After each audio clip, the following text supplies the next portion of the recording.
அன்பிற்கினியவர்களே, இனிய வணக்கம். இது நான் படித்த ஒரு தகவல் தாங்க. ஒரு கதை மாதிரி அவங்க அதில் போட்டிருந்தாங்க. இன்றைக்கி காலையில் நான் அலுவலகத்துக்கு வந்துட்டு இருந்தேன். நிறைய கம்பெனிங்க இங்கே சனி ஞாயிறு விடுமுறை சிப்காட்டுக்குள்ளே போயிட்டுருக்கும்போது ரோடு விரிச்சோடி கிடந்தது. தூரத்தில் போகும்போதே அந்த காட்சி என் கண்ணில் பட்டுருச்சு. ஒரு டிவிஎஸ் வண்டி ரோட்டோரமாக நின்றுட்டு இருந்துச்சு. ரோட்டில் ஒரு முதியவர் நின்று தார் ரோட்டில் கொட்டி கிடக்கிற அந்த சோத்தை பார்த்துக்கிட்டே நின்னார். அவர் கையில் வெறும் காலியான ஒரு டிஃபன் பாக்ஸ் சின்ன சைஸில் கையில் வச்சுருந்தார். அந்த கீழே கிடந்த அந்த உணவையே விரித்து பார்த்துட்டு நிற்கிறார்.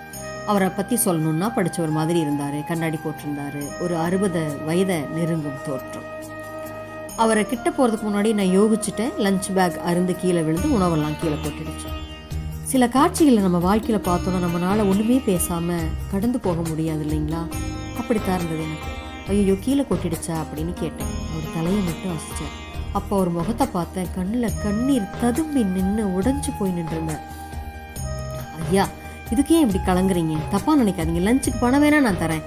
கொட்டினதை அல்லவா முடியும்? உங்கள் முகத்தை பார்க்குறதுக்கு கஷ்டமாக இருக்குதுயா அப்படின்னு நான் சொன்னேன். என்னை ஒரு பார்வை பார்த்துட்டு அவர் பர்ஸ் எடுத்து காட்டினார். பர்ஸை நிறைஞ்சிருந்தது. அவ்வளவும் பணம். சார், என் ஒய்ஃப் ஆசையாக காலையில் 5 மணிக்கு எழுந்து எனக்கு பிடிச்சதை சமைச்சு போட்டு கொடுப்பா சார். மூட்டு வலி, சுகர் எல்லாமே இருக்குது. உடம்புக்கு முடியல. அவளுக்கு மதியம் ஃபோன் பண்ணுவான் சார். எப்படி இருக்குது? சாப்பாடு ருசியாக இருந்துச்சா? உப்பு சரியாக இருக்கா? நல்லா இருக்கான்னு நான் கேட்பா சார் அப்படின்னு அவர் இந்த வார்த்தையை சொல்லிட்டு அமைதியாகிட்டார். அதுக்கு மேலே என்னாலையும் பேச முடியல. அவருக்கும் வார்த்தை வரல. ஒரு சில வார்த்தைகள் தான் நம்மளுக்கு 1000 அர்த்தத்தை சொல்லி கொடுத்துருங்க. கீழே கிடந்த உணவை வாஞ்சையாக அள்ளி ஒரு காகிதத்தில் போட்டுட்டு ரோட்டில் கிடந்தா வேஸ்ட் ஆகிடும். ஏதாவது ஒரு நாய் நறுக்கி வச்சா கூட சாப்பிடுங்க அப்படின்னு தனக்குத்தானே பேசிட்டு அவர் போயிட்டார். எனக்கு அவர் சொன்ன வார்த்தையும் அதனுடைய வழியும் அப்படியே இருக்குதுங்க. இன்னும் சோறுங்கிறது வெறும் பொருள் இல்லைங்க, சமைக்கிறவங்களுடைய அன்பு. எத்தனை முறை நம்ம உதாசீனம் பண்ணியிருக்கிறோம். மதியம் டிஃபன் பாக்ஸ் இருக்குது, இன்றைக்கி அவியல் செஞ்சேன். வேணாம் நான் ஆஃபீஸில் சாப்பிட்டுக்கிறேன். வாங்க புதினா சட்னி இருக்குது சாப்பிட்லாம். நான் வெளியில் சாப்பிட்டேன்.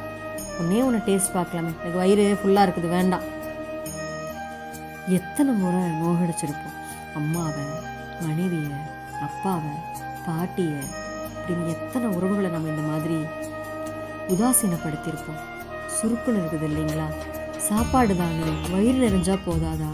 அப்படி இல்லைங்க.